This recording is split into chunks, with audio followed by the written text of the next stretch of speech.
जय हिंद साथियों, स्वागत है आपका मेरे YouTube channel banking information with Amitosh Shukla में। और मैं हूं अमितोष शुक्ला। सबसे पहले तो आप लोगों को बहुत बहुत धन्यवाद कि आप लोग मेरे चैनल को मुझे बहुत ज़्यादा प्यार, बहुत ज़्यादा सम्मान दे रहे हैं। उसके लिए आप लोगों का तहे दिल से शुक्रिया। अभी आज का हमारा टॉपिक है क्वांट का, लेकिन उसके पहले लास्ट वीडियो के बारे में बात करेंगे जो मैंने रीजनिंग पर बनाया था। बहुत सारे कमेंट आए मेरे पास, बहुत सारे मैसेज आए। उसमें मैंने मिसलेनियस जो पार्ट बताया था उसमें दो टॉपिक मुझसे रह गए थे, वो भी मैं बता देता हूँ। एक तो आती कंडीशनल कोडिंग और दूसरा एक आता रो रिजल्टेंट। ये दो टॉपिक और मिसलेनियस में ऐड होते हैं, इनके भी क्वेश्चन आते हैं मेंस में, तो उनको भी हमें पढ़ना है। सेकंड चीज मैंने बताया था 50 क्वेश्चन 60 मार्क्स से आते हैं। हर क्वेश्चन 1.25 मार्क्स का होता है, बट वो हर क्वेश्चन 1.2 मार्क का होता है और नेगेटिव मार्किंग 0.3 की होती है। तो ये दो क्वेरी लास्ट वीडियो की थी। अब हम आज का टॉपिक शुरू करते हैं कि एसबीआई मेंस में क्वांट हमें कैसे पढ़ना है। जैसे कि आप लोगों को पता है एसबीआई मेंस क्वांट में 45 मिनट का आता है। 50 क्वेश्चन 50 मार्क्स के रहते हैं। टारगेट हमारा क्या होना चाहिए? रीजनिंग में हमने अपना टारगेट 25 प्लस करके चले थे। क्वांट थोड़ा कैलकुलेटिव होता है, लेंदी होता है, इससे इसमें टारगेट हमारा 22 प्लस का है। हालांकि इसमें भी अगर हम अच्छे से प्रैक्टिस करेंगे, मेहनत करेंगे, 25 तक आ सकते हैं। फिर भी हम अपना टारगेट 20 से 22 का लेके चल रहे हैं, जो इजिली आ सकता है। क्वांट के बारे में जैसे कि मैंने अपने लास्ट वीडियो में आपको पहले वीडियो में बताया था कि क्वांट हमारी तीन चीजों से मिलकर बनी होती है: speed math, DI and arithmetic. Quant में तीन पार्ट होते हैं: speed math, DI, arithmetic. Quant में प्री और मेंस का सिलेबस 90% सेम है। एक इसमें अलजेब्रा केवल अलग से ऐड होता है, बाकी सारा सिलेबस लगभग सेम है। स्पीड मैथ पे पहले हम आते हैं। स्पीड मैथ, स्पीड मैथ के जो पार्ट हैं, स्पीड मैथ में इसमें सिंप्लीफिकेशन नहीं आता, इसकी जगह हमारा अप्रोक्सीमेशन आता है।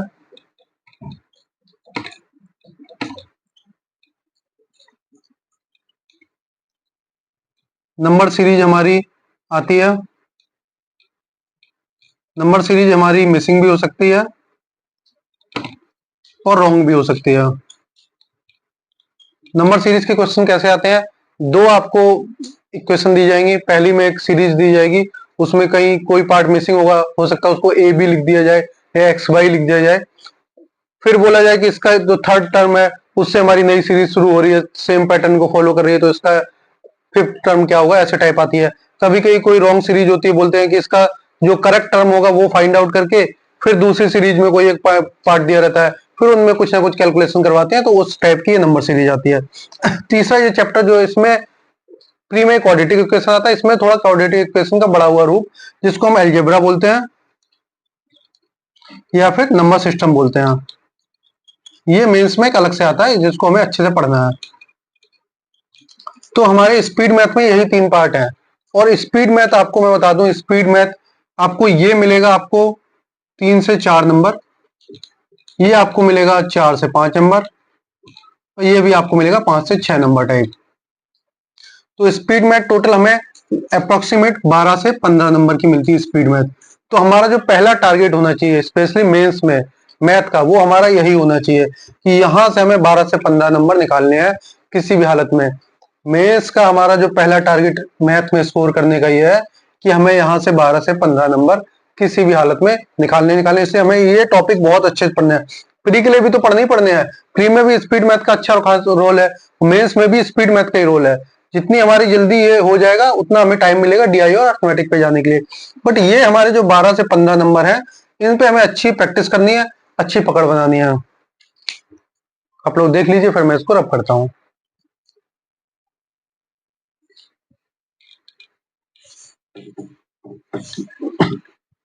अब हमारा दूसरा टॉपिक है डीआई। डीआई कितने तरीके की आती है इसमें? डीआई का भी सेम है। डीआई या फिर लाइन ग्राफ आ जाएगी, या फिर डबल लाइन ग्राफ भी आती है कभी कभी। कभी कभी टेबुलर डीआई आती है, टेबल डीआई। पाई चार्ट आता है,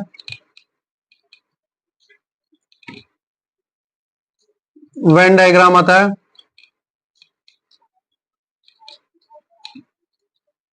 कैसलेट आती है।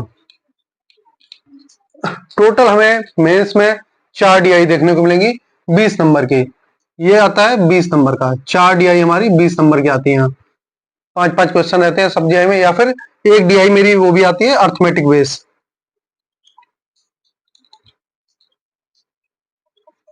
कि किसी कोई भी एक अर्थमेटिक का टॉपिक उठा लिया, प्रॉफिट लॉस उठा लिया, सीआईएसआई उठा लिया, बोट एंड स्ट्रीम उठा लिया, उस पे बेस पे एक डीआई बना दी।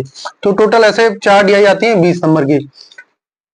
4 की चारों डीआई हमें नहीं करनी है, हमें करना है 4 डीआई में एक डीआई जरूर ऐसी होती है जो ओनली रेशियो, परसेंटेज और कैलकुलेशन पे होती है। ये 100% होता है। आप पेपर कभी भी किसी भी साल का पीवाईक्यू आप लगा के देखिए, एक डीआई ऐसी जरूर मिलेगी जो ओनली रेशियो, परसेंटेज एंड आपकी कैलकुलेशन पे होगी। तो हमें वो एक डीआई को टारगेट करना है, वो एक डीआई को टारगेट करना है और वहां से हमें 5 क्वेश्चन पूरे करने हैं। तो डीआई का हमारा ये होना चाहिए कि हमें यहाँ से 20 में से 5 नंबर लेने हैं। एक डीआई लगानी, पहले हमें स्पीड मैथ करना है अपना पूरा, उसके बाद एक डीआई करनी है। उसके बाद हमारे पास जो टाइम बच रहा है उसमें हमें अर्थमेटिक पे आना है।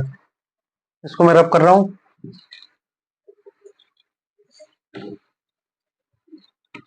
अर्थमेटिक में जैसे कि आपको पता है, मैंने पहले भी बताया था कि अर्थमेटिक में मेरे लगभग 13-14 चैप्टर है, उनको कैसे पढ़ना। अर्थमेटिक में देखिए क्या क्या आएगा। अर्थमेटिक के तो सबसे पहले क्वेश्चन आएंगे, वो आएंगे Q1 Q2 और दूसरा आएगा डीएस।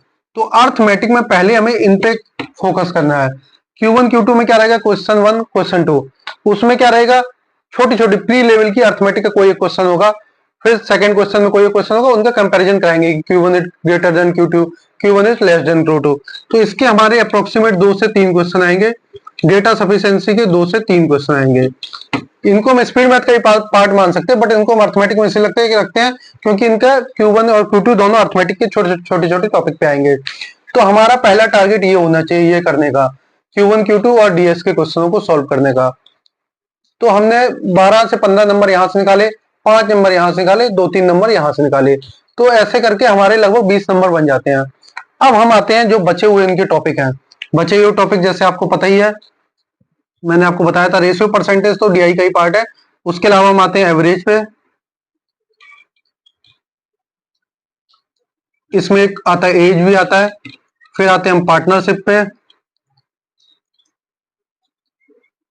पार्टनरशिप का ही दूसरा है प्रॉफिट लॉस। फिर हम आते हैं सीआईएसआई पे, फिर हम आते हैं टाइम स्पीड डिस्टेंस पे, इसी का एक पार्ट होता है बोट एंड स्ट्रीम।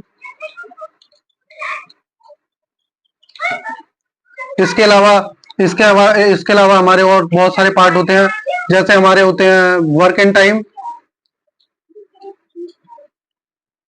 फिर इसी से रिलेटेड एक होता है पाइप एंड सिस्टम।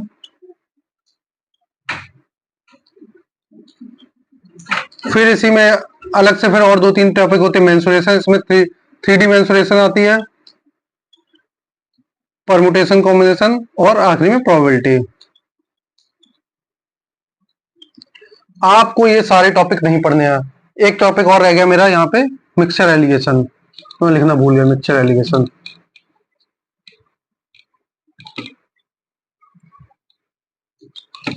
आपको ये सारे टॉपिक नहीं पढ़ने हैं। प्री के लिए भी मैंने बताया था कि सारे टॉपिक नहीं पढ़ने हैं। तो जो टॉपिक आपने प्री के लिए पढ़े हैं उन्हीं को इतने अच्छे से आप तैयार करिए कि उसके मेंस के भी अगर कोई सवाल है तो आप कर लीजिए। अब जैसे एज है, एज एक ऐसा चैप्टर है जो बहुत सिंपल होता है। इसके मेंस लेवल के कोई हार्ड सवाल बन ही नहीं सकते हैं। मेंस लेवल के सवाल भी ऐसे होंगे जो आप कर ले जाएंगे, या आप अपने हिसाब से देख लीजिए आप इसमें से कौन से टॉपिक में ज्यादा स्ट्रांग है। आपको ये 13-14 टॉपिक में से केवल आपको 5-6 टॉपिक अच्छे से पढ़ने हैं, जिनके क्वेश्चन आप सारे कर ले जाएं।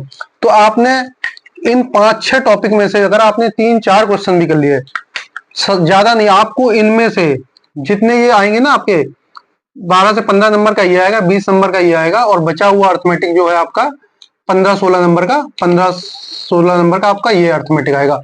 15-16 में 2-3 क्वेश्चन इसके आएंगे, 2-3 इसके आएंगे, और बचे हुए 10 नंबर का आपका ये अर्थमेटिक आएगा टोटली। तो आपको जो ये 10 नंबर 12 नंबर का अर्थमेटिक आएगा उसमें से आपको ज्यादा नहीं लाने हैं, 2 से 3 क्वेश्चन आपको सही करने हैं। आपका टारगेट होना चाहिए जो बचा हुआ जितना भी ये पार्ट है अर्थमेटिक का, ये पार्ट है, ये पार्ट है, इनमें से आपका ये एक टारगेट होना चाहिए कि इन पूरे में से, इसमें से और इसमें से हमें बस 2 से 3 क्वेश्चन सही करने हैं। बस, सारा पढ़ने की जरूरत नहीं है, सब कुछ करने की जरूरत नहीं है, आपको 2 से 3 क्वेश्चन सही करने हैं। पेपर सॉल्व करने के लिए मैंने लास्ट अपने रीजनिंग में भी बताया था, वही इसमें भी है कि आप शुरू के 45 मिनट में, 45 मिनट का टाइम है, आप शुरू के 2 मिनट अपने इन्वेस्ट करिए पेपर को गो थ्रू करने में कि कौन सा क्वेश्चन कहाँ है। कभी कभी अर्थमेटिक के सिंपल से वन लाइनर क्वेश्चन भी आते हैं मेंस में, तो हमसे क्या होता है कि हम ऊपर ऊपर करते रहते हैं, फिर देखते हैं कि 48 नंबर पे हो सकता है क्वेश्चन, और 49 पे हो, वो क्वेश्चन हमसे मिस हो जाते हैं, टाइम निकल जाता है। इसलिए शुरू के 2 मिनट आप अपने इन्वेस्ट करिए, साइड में अपने लिखिए रफ सीट पे कि कौन सा क्वेश्चन कहाँ पे, स्पीड में कहाँ कहाँ है, डीआई हमारी कौन सी एमआई लगाने लायक है, और अर्थमेटिक में हम किस किस टॉपिक को कर सकते हैं। तो हमारा टारगेट यही होना चाहिए, 12 से 15 हमें यहाँ से निकालने हैं, 5 नंबर यहाँ से निकालने हैं, 2-3 ये वाले हैं, तो अगर हम 2-2 भी मान लो तो 2-2 4 नंबर हमने यहाँ से ले लिए, 5 नंबर यहाँ से ले लिए, 9 नंबर, इसका मिनिमम हमने 12 भी ले लिया, तो 12 और 9 21 नंबर, और 2 से 3 नंबर यहाँ पे। तो हमारे आराम से जो हमने ये टारगेट माना ना 22+, 22 से 25 का टारगेट आराम से अचीवेबल है। और कोई बड़ी बात नहीं है, मैंने आपको पहले वीडियो में बताया था कि हमें मैथ और रीजनिंग पे ही ज्यादा ध्यान देना है, इन्हीं को हमें अपना इतना स्ट्रॉन्ग करना है कि हमें जीए और इंग्लिश के ऊपर ज्यादा भरोसे पे नहीं रहना चाहिए। हम अपना मैथ और रीजनिंग इतना स्ट्रॉन्ग करें कि कैसा भी पेपर आ जाए, कोई भी पैटर्न आ जाए, बट हम इतने इसमें कॉन्फिडेंट रहे कि हाँ हमारा मैथ और रीजनिंग हम 20-20 22-22 नंबर कम से कम ले आएंगे, जिससे कि इंग्लिश और जीए के ऊपर ज्यादा लोड नहीं आएगा। आईबीपीएस में इस बार पैटर्न चेंज हुआ है, 30 मिनट में 35 क्वेश्चन करने हैं, तो उसी हिसाब से उसका रेशियो कम होगा, 35 क्वेश्चन आएंगे तो उसी हिसाब से इनका रेशियो कम होगा। अभी हम मेनली एसबीआई के बारे में बात कर रहे हैं। अगर हम इस हिसाब से पेपर सॉल्व करेंगे तो चाहे आईबीपीएस हो या एसबीआई हो, दोनों को हम क्रैक कर पाएंगे। टारगेट हमारा 22+ इसमें हो गया, 25+ उसमें था, तो टोटल हमारा टारगेट अभी तक 2 सब्जेक्टों में 47+ का हो चुका है। अब बचे हुए हमें 60+ का टारगेट हासिल करना है किसी भी हालत में, क्योंकि हमें पता है कि एसबीआई में 60+ तो मिनिमम चाहिए चाहिए। तो हम 60 क्यों लेके चले? हरियाणा में 67 कट ऑफ गई थी, इसलिए हमारा टारगेट 60 नहीं होना चाहिए, हमारा टारगेट होना चाहिए कैसा भी पेपर आए हम कम से कम 70 लेके आएंगे। तो 70 लाने के लिए हमने 25+ रीजनिंग में लाना है, 22+ हमें इसमें लाना है, मैथ में लाना है। बाकी इंग्लिश और जीए के लिए मैं फिर एक एक करके वीडियो लाऊंगा। आती है कि हम मैथ पढ़ें किससे, तो मैथ के लिए जैसा कि मैंने आपको बताया था कि मैथ आपको प्री लेवल का पढ़ना है, और अगर कॉन्सेप्ट क्लियर अगर किसी टॉपिक का करना है, प्री लेवल नहीं मतलब अगर आपको किसी भी टॉपिक का अगर कॉन्सेप्ट क्लियर करना है, तो मैं सबको बताता हूँ कि कौशिक मोहंती सर से करिए, उनसे आप सारे कॉन्सेप्ट अच्छे से क्लियर कर लीजिए। बट मेंस लेवल का मैथ आपको पढ़ना है हर्षल अग्रवाल सर से, या फिर आशीष अरोड़ा सर हैं या सब सर पे, वो भी अच्छा पढ़ाते हैं। तो हर्षल अग्रवाल सर से मैंने पढ़ा है, इससे मुझे पता है कि वो बहुत शानदार पढ़ाते हैं। तो आप लोग अगर चाहें तो हर्षल अग्रवाल को फॉलो कर सकते हैं, आशीष अरोड़ा को फॉलो कर सकते हैं, कौशिक मोहंती को, जिससे आपको अच्छा लगे उससे कर सकते हैं। बट मैं यही कहता हूँ कि अगर आपको किसी भी टॉपिक का अगर आपको कॉन्सेप्ट क्लियर करना है, तो आप लोग कौशिक मोहंती सर से करिए, और अगर उसका हायर लेवल पढ़ना है, मेंस लेवल अच्छे से पढ़ना है, तो हर्षल अग्रवाल सर को फॉलो करिए। बस यही मेरी राय है। बाकी तो आप लोग समझदार हैं, जिसको आपको फॉलो करना है उससे करिए। बाकी आप सेक्शन मॉक जरूर लगाइए, और जैसे मैंने पहले वीडियो में भी बताया था कि आप लोग अपनी एक टाइम टेबल बनाइए कि आपको एक एक दिन में एक एक सेक्शन मॉक लगाना है। तो वीक में आप 2 बार मैथ के सेक्शन मॉक लगाइए, चाहे गाइडलिस्ट लगाओ, चाहे स्मार्ट कीड़ा, या फिर टेक्स्ट बुक। मैं टेक्स्ट बुक से लगाता था, बाकी आप लोगों को जहां से मन कर रहा है, बट आप लगाइए, बस प्रैक्टिस करिए, टाइमर के साथ प्रैक्टिस करिए। अभी ये टाइम ऐसा है कि आप बुक से पढ़ने का टाइम नहीं है, अब ये टाइम है कि आप अपना टाइमर लगाइए, मॉक लगाइए, जितना ज्यादा हो सके पीवाईक्यू अटेम्प्ट करिए और मॉक को अटेम्प्ट करिए। आशा करता हूँ आपको मैं अच्छे से समझा पाया हूँ और आपको चीजें समझ में आई होगी। मैं अपनी तरफ से पूरी कोशिश कर रहा हूँ, आप लोगों की मैं मैक्सिमम कॉल अटेंड करता हूँ, व्हाट्सएप पर रिप्लाई भी करता हूँ, कमेंट सेक्शन में भी रिप्लाई करने की पूरी कोशिश कर रहा हूँ। फिर भी अगर आप लोगों को कोई डाउट हो तो आप लोग कमेंट में करिए, मैसेज भी कर सकते हैं। मैं कॉल का तो उतना ज्यादा रिप्लाई नहीं कर पाऊंगा, बट यह है कि अगर आप मुझे व्हाट्सएप मैसेज करेंगे तो मैं पूरी कोशिश करता हूँ कि मैं उसका टाइमली रिप्लाई आप लोगों को कर पाऊँ। बाकी आशा कर रहा हूँ आपको हमारा कंटेंट अच्छा लग रहा होगा। अगर अच्छा लग रहा है तो चैनल को लाइक करिए, सब्सक्राइब करिए, और बहुत ज्यादा अपने एक्स सर्विसमैन भाइयों तक शेयर करिए, जिससे ज्यादा से ज्यादा लोगों को लाभ हो सके। जय हिंद, जय भारत।